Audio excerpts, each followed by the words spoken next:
Welcome back to the Deep Dive. So today, we are looking at a book that, I can almost guarantee everyone listening has seen or held or probably had read to them at some point. You're the one. It's got the little boy, the flowing scarf, the tiny planet. The Single Rose. Exactly. We're talking about The Little Prince. Antoine de Saint-Exupéry's masterpiece, or as I sometimes like to call it, maybe the most misunderstood book in history. That's a pretty big claim. It's a staple, right? You see it at baby showers. You see it in the children's section of the bookstore. Right next to the Very Hungry Caterpillar. Exactly. And the common assumption is always, okay, cute bedtime story. Yeah. Simple for kids. Which is precisely where we need to stop and rewind. Because the source material we're working with today, which is a really fascinating guide on the audiobook experience of the story. The audiobook, yeah. It opens with an absolute hammer of a statement. It basically argues that if you think this is a children's book, you're just not paying attention. Yeah, the line that really jumped out at me was, this is not a book for children. It's a book for adults who forgot how to see the world. There it is. And that really sets the tone for everything we're going to talk about. This isn't just a book report. We're not here to recap the plot. No. The mission of this deep dive is to unpack why this short, poetic piece of philosophical fiction is basically a mirror. It's a diagnostic tool. A diagnostic tool for what? For us, for the adult world, for the way we actually live our lives. The guide makes this really compelling case that the story is a critique of the very things we spend all our days doing, working, counting, stressing. And just completely missing the point. Exactly. It's interesting you say that because when you really look at the premise, it's not exactly once upon a time in a magical land, is it? No, not at all. It's actually quite stark. Right. It starts with a pilot crashing his plane in the Sahara Desert. He's 1,000 miles from anywhere. He has water for what, maybe a week? He's facing death. And then, out of nowhere, he meets this strange little boy who just asks him to draw a sheep. And that context is so crucial. The pilot is stripped of everything we call civilized. No job, no status, no distractions, just survival. And that's the only state in which he's actually ready to hear what the little prince has to say. The source material describes the tone of the audiobook as calm, almost meditative, but it also says the insights are devastating. It says the story doesn't excite you like an action movie, it awakens you. I love that distinction, awakening versus excitement. So, okay, let's get into that diagnosis. The source says the first major theme is this conflict, childhood versus adulthood. But it's not just about age, right? No, not at all. It's about a state of mind. It's about optics versus reality. There's this great part in the guide about the numbers obsession, and this felt uncomfortably accurate. Oh, yeah. It says adults are obsessed with figures. If you tell an adult, I saw a beautiful house made of rosy brick with geraniums in the windows, they can't imagine it. But if you say, I saw a house that cost $2 million, they go, oh, what a pretty house. Exactly. It's wild when you see it laid out like that. If you make a new friend, adults never ask the important things. They don't ask, what does his voice sound like? Or, does he collect butterflies? No, they ask, how old is he? How many brothers? How much does he weigh? How much money does he make? And only then, once they have the numbers, do they think they know the person. That is such a direct hit on modern networking, isn't it? So what do you do? Is basically just asking for the numbers so we can rank you. It is. The source points out that this obsession with numbers is actually a defense mechanism. It's about status and power because those things are measurable. We confuse the measurement of life with the experience of life. And children, on the other hand, they see what truly matters. And nowhere is this clearer than in what I call the gallery of adults. Before the little prince gets to Earth, he travels to these tiny little asteroids, right? And on each one, there's a single adult living completely alone. These are the archetypes. And the guide breaks them down so well. They aren't just funny characters. They are symbols of specific flaws that I think everyone listening will recognize. In their boss, their friends, or, well, let's be honest. In the mirror. In the mirror. Let's run through them. I feel like I've met every single one of these people on LinkedIn. First up, the king. The king. He sits on this huge throne that takes up his entire planet, and he claims to rule the universe. He orders the sun to set. But he's clever about it. Very clever. He consults an almanac and orders the sun to set at the exact time the sun is going to set anyway. So he represents power without purpose. Power without agency. He cares more about the appearance of authority than actually doing anything. He's the manager who calls a meeting just to say he called a meeting. He's obsessed with obedience, but his commands are totally meaningless. The little prince just sees a lonely man on a chair. Exactly. Okay, then you have the businessman, and wow, this one hit a little too close to home. The businessman is the one we should probably be most worried about. He's just sitting there, head down, counting stars. And the little prince asks, what do you do with them? And he says, I own them. And when the prince asks, what good does that do you? The businessman says, it makes me rich.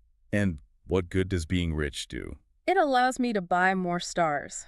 It's the ultimate hamster wheel. It's the grind set. He's obsessed with counting things he can't even use. He can't enjoy a star. He just wants the number on his ledger. Right. It just highlights the sheer absurdity of accumulation for its own sake. And the source makes a great point here. The little prince says to him, I own a flower and I water it every day. My owning it is useful to the flower, but you are not useful to the stars.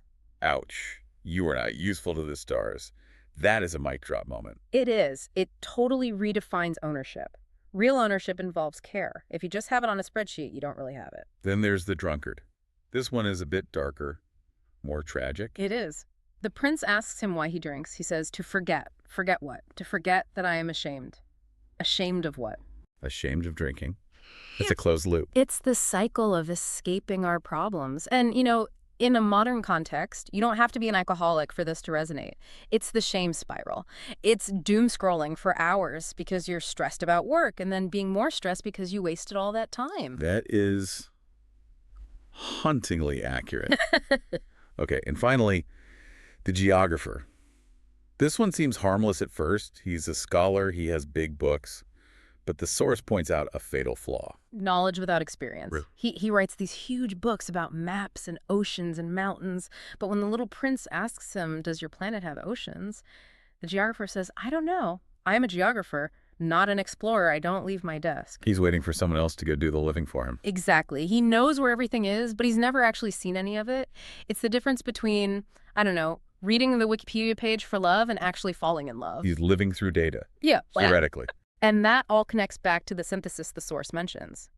These characters reflect the emptiness that can come with maturity when meaning is lost. They are living mechanically. They're functioning. They have jobs, titles, but they aren't alive. Precise. That is a heavy diagnosis. I mean, if the book just stopped there, it would be pretty depressing. Hey, you're all wasting your lives, the end. Right. But the source moves on to the second core theme, which is the antidote. The philosophy of connection. Yes. And this all centers on two key figures, the rose and the fox. Let's start with the rose. Mm-hmm. Because on his planet, the little prince has this one flower. Yeah. And she's a bit of a diva. Oh, she's a total diva. She's vain. She's demanding. She wants a glass globe to protect her from drafts. She coughs to make him feel guilty. I think we've all dated a rose at some point. Maybe. But the source identifies her as a symbol of love that involves the pain of misunderstanding. It's a very realistic depiction of a relationship. It isn't a perfect Disney romance. It's difficult. Right. He leaves her because he's overwhelmed. Yeah. He thinks she's just annoying. But the whole journey, he's hopping from planet to planet, but he's always thinking about her. He realizes that all her diva behavior was just her way of asking for care. And that leads us to the fox, the encounter on Earth. The source calls this the emotional core of the whole story. It is. This is the part everyone quotes, but I think we really need to dig into it. The fox teaches him the secret, and it introduces this idea of taming. Yeah, now taming sounds a bit, I don't know, dominating maybe, but the source explains it very differently. Right, you have to look at the context. The Yeah. fox explains that to tame just means to create ties, to establish a bond. He says, Yeah. right now you're just a boy like 100,000 other boys, and I'm just a fox like 100,000 other foxes. Interchangeable. Exactly, but the fox says, if you tame me, then we will need each other. To me, you will be unique in all the world, and to you, I will be unique in all the world. But, and this is the key part, it takes time. The fox says you can't just become friends instantly. You have to sit a little closer every day. You have to have rituals. That's the part we missed today. We want the connection, but we want it fast. We want to swipe right and have a soulmate. The fox is saying, no. The value is in the time you waste. It is the time you have wasted for your rose that makes your rose so important. The time you have wasted. That word wasted is so powerful there. Because to the businessman, that time is wasted. It didn't produce a number. But to the little prince, that time created love. And that leads to the aha moment, the secret. What is essential is invisible to the eye. What is essential is invisible to the eye. So let's apply that to our friend, the businessman. Well, it means the things that actually give life value, connection, belonging, memory, loyalty. You can't count them. They're invisible. If you look at a house, the essential part isn't the brick. It's the home inside. So the visible things, the stars, the throne, are just empty shells. Without that invisible emotional connection, yes. It's such a powerful pivot. Now, I want to switch gears slightly because our source material today is specifically about the audiobook. And it's a really strong case that the medium, the act of listening, really matters here. It does. And I think this is a crucial point for anyone listening. You might think, well, the words are the same. Isn't it the same experience? But the spouse argues audio brings out the atmosphere of the book in a unique way. It calls the tone calm, almost meditative. Well, think about the setup. It's a pilot in the desert telling a story. It's oral tradition. When you listen, it feels intimate. The source says it's like someone is gently reminding you of forgotten truths. It's a whisper in your ear. And there's a pacing element to that, It's isn't it? huge. Yeah.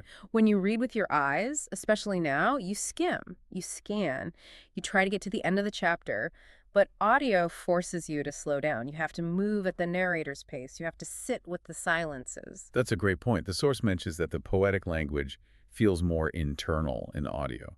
It becomes a quiet, emotional experience. Yeah, and unlike thrillers that try to spike your adrenaline, this audiobook is designed to be a pause button. It's arguably the perfect format for the message. The story asks you to stop rushing. The audiobook forces you to. So we've got the diagnosis of adults, the philosophy of connection. But here's where it gets really interesting for me. The guide talks about the evolution of perspective. This is my favorite part of the whole analysis. The source observes that the little prince is a shapeshifter. The book effectively changes depending on your age. The text is the same, but you are different.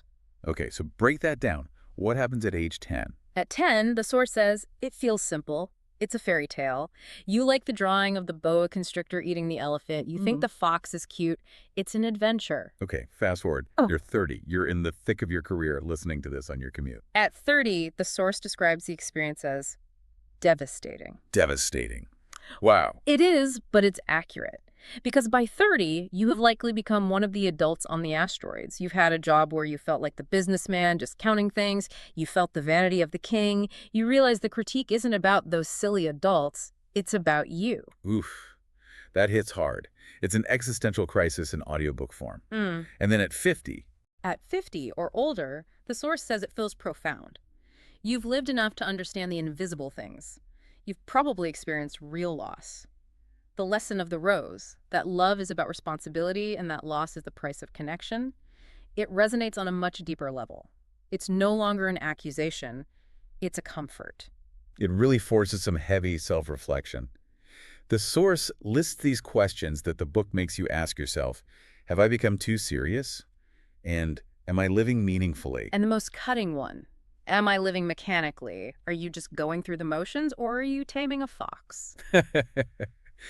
We should be fair, though. Surely this isn't for everyone. The source does mention some limitations. Of course. If you want a plot-driven, fast-paced adventure, this is not it. The source warns that the symbolic style can be confusing if you want concrete answers. The Little Prince never answers questions, he only asks them. Which can be frustrating if you're in businessman mode and just want the bottom line. Exactly. If you want a step-by-step guide on how to be happy, this isn't it. It's abstract, it's a mood. So, if you're looking for a thriller to keep you awake on a long drive, maybe skip this one. But if you're looking to rethink your entire value system, Hit play. let's wrap this up with the final verdict. The source gives this a 5 out of 5. A perfect score. Yes. But it clarifies that the 5 out of 5 isn't for entertainment value, not in the usual sense. It says the book is not meant to entertain loudly, but to whisper something important to your soul. A whisper, not a shout. I think we could all use more of that. And it summarizes the core takeaways perfectly. Love is greater than ownership. Connection is greater than achievement. And seeing with the heart is greater than seeing with the eyes. It's a complete reversal of how we usually measure success. In a world of kings and businessmen, it's asking us to be the fox. Or to just be the child again, to look at the stars and wonder if the sheep has eaten the flower, rather than counting how many stars you own. The source leaves us with one last really provocative thought that I want to leave our listeners with. It's a line that perfectly sums up that evolution we talked about. It says, "You don't outgrow the little prince. You grow into it." That is the absolute truth. It really makes you wonder, if you listen to this story today and then again in 10 years, who would be the person listening then? Would you be the fox or would you be the businessman? That's the question, and honestly, the answer might change every single day. Something to think about. That's it for this deep dive. Thanks for listening. Until next time.